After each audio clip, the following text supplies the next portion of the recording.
1. Used to bartend. Don't have the patience anymore. But if I'm ever out and being looked after well, I tip well. Or if in picking up the tab, I tell my friends the tip they have to leave. I am notoriously overgenerous with the best of friends, but if I've picked up a $200 dinner tab, they leave a $50 tip. Anyway, had this one Saturday morning working the sports bar of the pub I was with for 7 years. Mornings before the football matches kick off were usually quiet, mainly locals, but the tab, sports, horse, dog racing, betting agency, was always busy. Every now and then, you'd get that one stray who'd just make everybody's morning a misery. This one particular Saturday, it's a real loudmouth who was apparently the world's greatest gambler, and had a voice to match. Rooted the bar, didn't tip, nearly got belted by a few locals, annoyed me twice, then upset the old girl working the tab counter, which led to the locals just about chasing him out of the place. He came back to the bar with his near-full beer, gathered himself, and went out to the beer garden, but left his wallet on the bar. This thing was George Costanza level, thick but loaded with money instead of coupons and receipts. So I took it and put it behind the bar, next to the credit card terminal. It sat there for 15 minutes until the manager spotted it. She was going to take it to the office, but I said, "Oh no, leave it. I know who owns it, he'll be back." And 5 minutes later he was back. "Another one," he says as he puts his empty one on the bar. "No, please or thank you." "No problem, how will you be paying for that?" I said, but I hadn't started pouring anything. "Cash, smart ass. You know I've got loads of..." Reaches to his back pocket and realizes no wallet. Blood drains from his face. Furiously pats other pockets like he was a New Zealander doing haka. "Oh, mate, has anyone handed in a wallet?" he says, trembling. "Nope, nothing handed in at all." I'm blocking his line of sight to the wallet. Oh fuck, he's saying. "Hey mate," I said. "Nobody handed anything in. But I lifted it when your stupid ass left it on the bar when the locals were gonna belt you. Now take it. It's as you left it. And get the fuck out of my bar." A cheer erupted from the tab area. We didn't see him again. 2. So I started working there around mid-April, I think. First red flag. The interview was just my now ex-manager telling me about the job and immediately hiring me. She never even asked about my work experience, and multiple times during training and my first month asked if I'd ever served before this. A quick glance at my resume or even paying attention to our conversations would yield an echoing yes. Then on, my second day, she was reviewing the test menu with me and suggested my other co-worker was mentally deficient and might not pass. She didn't phrase it that way, though. All the other servers started laughing and... yeah, horrible. She cussed at him and was extremely rude when he didn't know some of the answers. Told him to keep fucking around and playing and he wouldn't have a job. Everything was cool for a while. I didn't like that you had the option to either A, paying $15 to the kitchen to sweep and mop for you, or B, stay for literally an hour doing side work. I tried to stay and do floors a few times, but I would be so exhausted the next day I could barely even do my schoolwork. Shift change there is at 3 for some ungodly reason, as opposed to everywhere else I worked being 4 or even 5. Oh, and the morning shift doesn't pay for floors, even though they help to dirty them up. Speaking of morning shift, they have it so good. You come in at 10:30, brew tea, and make sure shit is stocked. Always is pretty stocked. And leave at 3 with at least $100 in tips. If you're a double, you automatically get server 1, the easiest side work. And don't pay for floors. When it's multiple doubles, usually one is shift lead and doesn't even do side work, so the second double gets the side work one and leaves basically as soon as they close. Shift leads also usually just take bar and to-goes on busy shifts. And don't tip you out for helping with to-goes. They keep it all, and usually you keep the to-goes you ring in and bag. But if you have 5 tables because they want to bag them and FaceTime their baby daddies, they'll transfer and cash it out without your knowledge and keep the to-go charge. 10%, not illegal, I guess, since a to-go service charge technically can be kept by the establishment, but still shitty. So now, I need you to remember the girl who hired me, who didn't even glance at my experience. The way their system is set up, the checkout and end of shift can't be done unless you clock out. So terrible manager would clock me out right at close, 9 or 10 p.m., without telling me so she could go home, of course, without having done any side work. Even though she took tables and got tips. But yeah, I would still be there anywhere from 20 minutes to an hour after she clocked me out and left, still doing all the meticulous side work. A rule she loves enforcing is to use the nasty towel we wipe tables and chairs down with to wipe the insides of the ketchup and mustard bottles, which isn't on the side work sheet, but she got mad at me once for not knowing that without being told. So gross. Imagine eating sauce that was cleaned with the same towel to wipe the seat someone farted in. She also dumped ice out of used cups back into the ice well. Dump them out on the grate below the Pepsi machine spouts, lift it, and dump it back into the fresh ice. I love drinking from ice some stranger already drank from. She began retaliating against me about 2 months in. I had to call in for being sick one night. 1. Because I legally had to. We all know, and I love those little hour-long food safety modules we have to do. You can't handle food while simultaneously shitting every 5 minutes, and 2, I was legitimately sick. I have a gastro appointment coming up. I'm sure will tell me I suffer from IBS or IBD.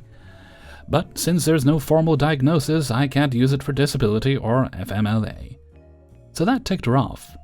Then I ate something I didn't realize messed with my medication. My heart was racing, I was dizzy, feeling faint, and everything sounded 1,000 times louder. I knew she would be mad about the last call-out, so I toughed it out for about an hour. The shift lead on duty pulled me aside after watching me work and was like, "Nah, you're too unwell to be here," and sent me home. That was that. She caught wind of it and made it her mission to make my life a living hell. Apparently, whoever took over my side work, I have to scrub the toilets every night, didn't do the work, and she blamed it on me for being sent home sick. "I came in this morning and had to scrub the toilet because someone had went in there, and shit!" Apparently, being a manager means you're too good to finish one part of the cleanup once every month. So she declared nobody could ever go home early again, for any reason, and made it my dedicated project to scrub every inch of the toilet the next day. I had a depressive episode shortly after, and when asked for a few minutes to collect myself before coming in, "Is that the first hour and a half we get there anyway?" She said she wouldn't usually have a problem, but since I left sick, she'd write me up. So I drove 30 minutes literally dry heaving and sobbing, and made it within 5 minutes of 3. She was cold and rude the entire shift. After that, she gradually decreased my hours until she removed me from the schedule entirely. Honorable mention, she okayed leaving me in the store without a shift leader during peak business hours, and I literally had a panic attack. "She'll be fine." And any time I picked up a morning shift, she would say to me, "A few minutes over," knowing it would be more like an hour for my relief to come in. When she decreased my hours, she sent me to another location that I wrote a previous story about. I make like 15% of my sales in tips there. Agree or not, these have been the worst 4-ish months of my life, and the long side work and unnecessary toxicity, aimed at me, has caused me to relapse into alcoholism to cope with the stress. Thanks for listening. 3. I have been struggling all summer with my boss, who is also the owner. She and her husband run the restaurant I work at. She does general management duties, including staff scheduling. He is head chef. I started there over a year ago and haven't had any real issues until lately. A couple of issues, but everyone does at their job. I had the same shift for a very long time, and then a few months ago, my boss started cutting my shift down by an hour. Whatever, it was winter and I understood. Come summer, my hours were still cut half an hour per day, when I was told when I started that I could have as many hours as I wanted in the summer. She was also giving the better shifts, meaning earlier out, to people who hadn't been there as long as me. I asked her about it, and she said she would fix the schedule. She didn't fix it. Asked again. She said she and husband decided to keep me at the later starting shift. I calmly advocated for myself.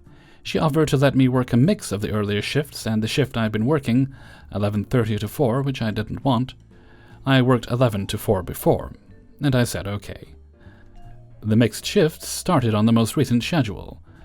Ever since I started standing up for myself, it has been tense at work. I get a shitty attitude from both my bosses, especially the wife, and especially when I ask a question or if she's in a bad mood. Cut to today, I messed up and thought I worked 11:30 to 4. I looked at the photo on my phone and looked at Friday instead of Thursday. Turns out I worked 10 today instead of 11:30. I take the blame for that part. However, it was an honest mistake, and I have never called in sick. And I've only been late maybe 3 times before and only 5 to 10 times. And when I was, I called the restaurant and texted a coworker and my boss to let them know. I've only given away 1 shift and they closed that day anyway due to cold temps outside. I have always been praised for my hard work, and there are lots of employees who walk in 15 minutes to an hour late and don't get screamed at. My phone rings at 10:45. Guess no one even noticed I wasn't there until 10:30 when the second server came on. My boss is on the phone with an attitude asking if I'm coming in for my 10 shift. I say, didn't I work at 11:30? She says no. We go back and forth because I'm so confused I could swear I work at 11:30, but I'm still getting my stuff together to get ready to go. She is sounding really snappy, but what made me so mad was she said, "Nope, this is your early shift that you begged for." I heard her say that and was taken aback, but I was too shocked by being 45 minutes late to respond. So I just said I would be right there. I lived 3 minutes away, so I brushed my teeth and clocked in at 10:54. I apologized when I saw her and said I looked at the wrong day in my phone, but she said nothing back and we didn't talk all day. I'm about fed up. I didn't beg for my early shifts. She offered them when she wouldn't just put me back in my normal shift I had before. I've been walking on eggshells for over a month just for standing up for myself. I also don't need to get reamed for an honest mistake when people walk in late every day and I don't have a habitual attendance issue. 4. It was after I had worked a stressful day during a very hot summer day. I had near wanted to rip the ticket printer off the wall and throw it across the room. Why? Because I was supposed to work with another person, but I was told much later that they had called out sick. And I immediately called BS on this, because this person was always calling out. It wasn't my coworker Wonder, who was known for doing a similar thing. She wasn't hired until several months later. But this person was prone to calling out or not showing up for many of her shifts, and no surprise she was eventually fired. Don't recall when, but she just disappeared one day. Nonetheless, my stress level was going through the roof, but I was very grateful when the managers and bay hosts were helping me out, by running their own drinks or covering for me when I needed to sit down for a minute to catch my breath and cracking jokes to make me feel better. Many of the jokes involved, "Hey, at least you'll be getting all the tips," or more encouraging words like, "You're doing an awesome job," and "You're the hardest working caddy, we really appreciate having you here." Their kind words always motivate me to push through my stressful shifts. That was until near the end of my shift, and Talker was going to take over for the night shift, along with another caddy, and she asked me in the most condescending and ungrateful tone, "So how are the cards?" I just finished condensing the last 2 cards 5 minutes ago. "Are you sure? 'Cause if they're not done yet, you can't leave until they're done, since it's not fair for us night shift to do the cards when you could have easily done it before you leave." I was working by myself all morning, and yes, I'm sure that all the carts are done. 'Cause I've been doing them since 2 p.m. and just finished them 5 minutes ago. You can even ask the red shirts and bay hosts who worked morning. They'll tell you I did the carts. "I'm still going to check them, and they better be clean." I was baffled by her accusation because I literally just told her that I handled everything, and just threw my arms in the air in frustration. Luckily, the other caddy was more understanding and told me I could head out, since it was very visible on my face that I was exhausted and just wanted to go home and nap for the rest of the day. A few hours later on the caddy work chat, a fellow caddy was reminding all morning caddies to remember to do all the carts before heading out for the next. He wasn't pointing fingers, but just reminding everyone to finish their duties before heading out. Tucker chipped in, "I've got a list of people I could DM you." I could easily see she was directing at me, especially since around the time she and the other night caddy arrived, an event had just ended. So she was expecting me to stay after my shift to change the cart before I could leave. Even though she knew it wasn't my priority anymore, because the event ended at 4:20 and it was already 4. I know that as long as at least one night shift has arrived for their shift, I can leave. But since both of them had arrived, I could easily leave, and the only reason I was still lingering was because I was running my final tray of drinks. Yet Tucker was making me look like I was slacking off. I did report how she was targeting me to our current supervisor. I'm sure he spoke to her about targeting fellow caddies because she backed off for a bit. But she's back at it again and isn't holding back on targeting me. To make me snap at her, just so she can use me snapping at her to get me in trouble. 5. This happened last Saturday, but I had to hold off on sharing because I had to cool off or end up using more colorful words towards them. Luckily, the following day I worked with a much nicer coworker and didn't push my buttons. I got into work at Topgolf and already started setting things up for opening shift. Wonder didn't arrive until 9 a.m. We were supposed to get there by 8:15, and since I was busy getting ready, I barely noticed. We opened at 9 and she barely helped out when we had our opening rush of drink. Instead, she either walked off to a different floor to talk with the other caddy or hiding in the back of the beverage station to talk with Tucker. I should also mention that I'm sick with the cold. Luckily, if I stayed calm and don't talk too much, I don't end up having a coughing fit that leads to an asthma attack. Luckily, I was wearing a mask and did manage to remain calm. I was running up and down the stairs getting things to make drinks, as well as kids' cups and coffee cups to restock things. As soon as 11 a.m. hit, Wonder says to me, "I'm gonna go take my break." Yeah, she disappeared for more than 15 minutes, which is the amount of time we're supposed to take for our lunch break. When she finally came back, it was nearly noon or so. The carts were very full, and Tanya comes into the beverage station asking, "The carts are getting full, Dragon Crystal, or Wonder, who wants to change it?" Wonder basically just ignored her, so I immediately said, "I'll do it." I said it to get away from Wonder and let her handle the drinks by herself for a while. Well, as I'm getting the clean cart prepared to change out the full one, Tucker comes up and asks, "So which cart are you changing first?" I tell her I'm changing the second cart one near her bays, and she tells me, "Thanks, 'cause my cart is overfilling." Which was true, 'cause she had an event at her bays, so I replaced the full one with the clean one, while condensing another cart by grabbing the dirty dishes and taking out the trash from it. By the time I finished collecting the items, the already full cart was super full, and I had to use all my strength to push the cart to the elevator to bring to the kitchen on the bottom floor. I was starting to have difficulty breathing through my mask, but as soon as I got outside, I did pull my mask down enough to breathe some fresh air, and then pulled it back up before going back to work. Don't worry, I was by myself and there wasn't anyone else around. I went back upstairs and went back to cleaning the full carts. Then Tucker walks up to me and says in a very demanding tone, "Hey, Dragon Crystal, could you hurry up because Wonder is falling behind on drinks?" I had to resist the urge to snap at her because I was still sick and already working as quickly as I could without having a coughing fit or an attack. But I just kept calm and didn't snap at her and just kept working. When I finished collecting all the dirty dishes and got to the elevator, I turned to see both Tucker and Wonder sitting in the back of the beverage station, chatting and looking at TikTok. They both saw me and just glared at me like I was slacking off by using carts as an excuse to run drinks.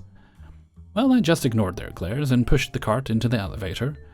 After I finished doing carts and went back to running drinks, again Wonder immediately disappeared and left me to handle everything by myself. I ended up skipping my break because she would repeatedly disappear while there was a lot of events happening. It wasn't until Tanya again asked for someone to change the carts that were, again, full. I immediately agreed to change them, and it was around 2:30 p.m., so I was able to spend the rest of my shift handling the carts. I wouldn't have to deal with Wonder. Nope, it didn't work, because around 3 p.m. Wonder decided that she would take the cart from me and take an entire 30 minutes or more to finish that one cart. Around 3:40 or so, I asked Wonder, "Where did you put the clean cart?" She didn't respond and just walked away, so I spent 5 minutes searching for the cart, until I eventually found it. Then when 4 p.m. hit, she immediately grabbed her stuff and left without a word, while I was cleaning another set of carts. Due to this, Flanders, not his real name, but the preferred nickname he'd rather be called while at work, didn't know where Wonder or I was and started calling where we were over the radio. Does anyone have eyes on Dragon, Crystal, or Wonder?" I had actually snuck right by him, but since I was short and slipped right by his blind zone, he didn't see me. So when I heard him asking where I was, I immediately said, "I'm right here," followed by a nice coworker pointing in my direction, and telling him neither of us knew where Wonder had disappeared to. So they had to go and pull HC from his floor to cover for me so I could get back. I nearly had a mental breakdown from Wonder literally ignoring me and making me handle almost everything. Not to mention, the one Wonder kept disappearing to talk with hadn't been stacking their cups, and when I took a picture to post in our department work chat — it was created by our supervisor, not me — her friend claimed that she was too busy and couldn't stack them. Which I understand, but they weren't busy at the moment because I had just walked by their floor to go to the bathroom, and they weren't anywhere near crazy busy. Wonder and her were actually chilling in the break room, so as soon as Wonder saw me, she immediately bolts from the room before I can say a word. Because she knew I wasn't going to chase after her. Instead, I reported her for leaving early, and she hadn't told anyone that she was planning on leaving an hour early. But since she was already out of the building, probably hopped in her car and took off, Flanders and the other managers couldn't contact her. I assumed she had just ignored their calls or turned off her phone or something, but since they couldn't contact her, I had to finish the carts and handle the floor by myself, with occasional help from HC until the end of my shift. As soon as the night shift arrived, I gave them the rundown of what they might need to check and what not, before heading out, and I was mentally and physically drained. Yes, I immediately took a nap as soon as I got home. Hey everybody, Hellfreezer here, and thank you very much for listening to Spinning Plates, episode 217. And thank you very much to everybody who allowed me to use their stories in this video. Before you go, please do poke the like button. If you'd like to get the videos a little bit early, you can support me for as little or as much as you like through Patreon. That is linked in the description. You'll also find the link to the Hellfreezer Teespring store, where you can buy Hellfreezer merchandise. And if you'd like to support on a one-off basis, you can make donations during this and any other video and streams. While this is not required, it is appreciated. Thank you kindly. Alrighty, no other business today, so let's move right along to Hellfreezer's question of the day.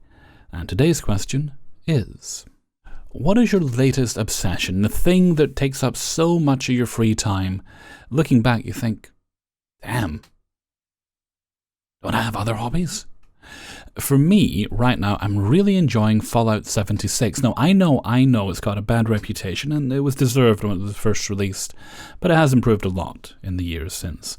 So I've been playing that with my partner Jack, and we've been having a lovely time, just pooping scorched and things, and it's lots of fun. But let me know what some of yours are if you're willing to share in a comment below. And with that, I'm going to head off for now. It's 9:24 a.m. I've been recording for a while. So until next time, thank you very much for listening, and take very good care of yourselves.